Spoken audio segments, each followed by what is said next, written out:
दावे की हकीकत भी आने वाला समय ही बताएगा। कैमरामैन ओम रांटा के साथ सतेंद्र चौहान, चंडीगढ़, आज तक।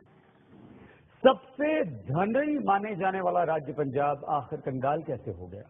ये सवाल अब आपके हमारे सबके मन में है, लेकिन लगता ऐसा है कि पंजाब सरकार इस बात से बिल्कुल बेफिक्र है, क्योंकि बादल सरकार का हर कदम कर्ज में डूबे राज्य को और गर्त में ही ले जा रहा है। पैसे पैसे को मोहताज है पंजाब। सरकारी कर्मचारियों को तनख्वाह नहीं, बच्चों को मिड डे मील नहीं, हजारों करोड़ के कर्ज का बोझ। आखिर क्या हो गया पंजाब को? क्यों बदहाल हो गया खुशहाल पंजाब? 2007 में जब बीजेपी और अकाली दल की सरकार को पंजाब की कमान मिली, तब पंजाब पर 65,000 करोड़ रुपए का कर्ज था। लेकिन पिछले 6 सालों में ये कर्ज बढ़कर 93,000 करोड़ रुपए से ऊपर जा पहुंचा। आलम यह है कि इसका 9,300 करोड़ रुपए का सूद भी पंजाब सरकार नहीं दे पा रही। कर्मचारियों की तनख्वाह और पेंशन पर 1680 करोड़ रुपए महीने से ज्यादा का खर्चा होता है, जबकि टैक्स और दूसरे मदों से सरकार की कुल आय महज 900 करोड़ रुपए ही है। लिहाजा पंजाब सरकार अपनी संपत्तियां गिरवी रखकर कर्ज ले रही है। ये है पंजाब अर्बन डेवलपमेंट अथॉरिटी यानी पूडा का मोहाली में हेड ऑफिस। पंजाब सरकार ने इस स्टेट ऑफ आर्ट बिल्डिंग को 500 करोड़ रुपए में बैंक के पास गिरवी रखा है। सरकार ने पूडा को 1000 करोड़ रुपए इकट्ठा करने को कहा है। बाकी बचे 500 करोड़ रुपए जुटाने के लिए पूडा को राज्य में पड़ी उसकी और संपत्तियां गिरवी रखनी होंगी। इस पैसे से सरकार के कर्मचारियों को तनख्वाह और पेंशन दी जाएगी। बावजूद इसके मुख्यमंत्री साहब दलील पर दलील दिए जा रहे हैं। देखो, हर बंदा कोई किसान है जिहड़ा कर्जा नहीं लेता, अपनी जमीन रख के कर्जा लेता जिहड़ा उन्होंने आप नूं फायदा हुंदा है।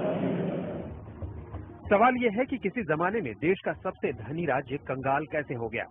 जानकार इसके लिए पंजाब सरकार चला रही शिरोमणि अकाली दल की शाह खर्ची को जिम्मेदार मानते हैं। कर्ज में डूबा है पंजाब, लेकिन चुनाव जीतने के लिए बादल सरकार लगातार घोषणाओं पर घोषणाएं करती जा रही है। फूड सिक्योरिटी बिल की तर्ज पर आटा दाल योजना, किसानों को बिजली के लिए बिलों पर सब्सिडी, छात्र छात्राओं के लिए मुफ्त साइकिल योजना। पंजाब सरकार हर साल किसानों को 78,000 करोड़ रुपए की बिजली मुफ्त देती है। कहने को ये बिजली गरीब किसानों को दी जाती है, लेकिन नाबार्ड की एक रिपोर्ट के मुताबिक मुफ्त बिजली की मलाई काटने वालों में 94% तादाद अमीर किसानों की है। जनता परेशान है, लेकिन सरकार के मुखिया मस्त हैं। पंजाब की खराब वित्तीय हालत होने के बावजूद पिछले 6 सालों में सीएम और उनके बेटे उप मुख्यमंत्री 2 बार अपनी लग्जरी गाड़ियां बदल चुके हैं और तीसरी बार फिर से अपनी गाड़ियों का काफिला बदलने जा रहे हैं। मुख्यमंत्री प्रकाश सिंह बादल और उनके बेटे सुखबीर बादल के लिए नई सुपर लग्जरी गाड़ियां खरीदी जा रही हैं। बुलेट प्रूफ होने के कारण हर कार की कीमत 7 करोड़ रुपए होगी। ये गाड़ियां 2011 में 1.5 करोड़ रुपए की कीमत पर खरीदी गई 8 लैंड क्रूजर गाड़ियों को बदलेगी। यही नहीं, सीएम और डिप्टी सीएम के लिए 36 करोड़ रुपए का एक हेलीकॉप्टर और 70 करोड़ रुपए की कीमत का फिक्स्ड विंग हवाई जहाज भी खरीदा जा रहा है। इसके अलावा सुखबीर बादल की विदेश यात्राओं पर भी कोई असर नहीं पड़ा है। पिछले महीने ही 9 सदस्यों के साथ दुबई और इस्तांबुल से लौटे हैं।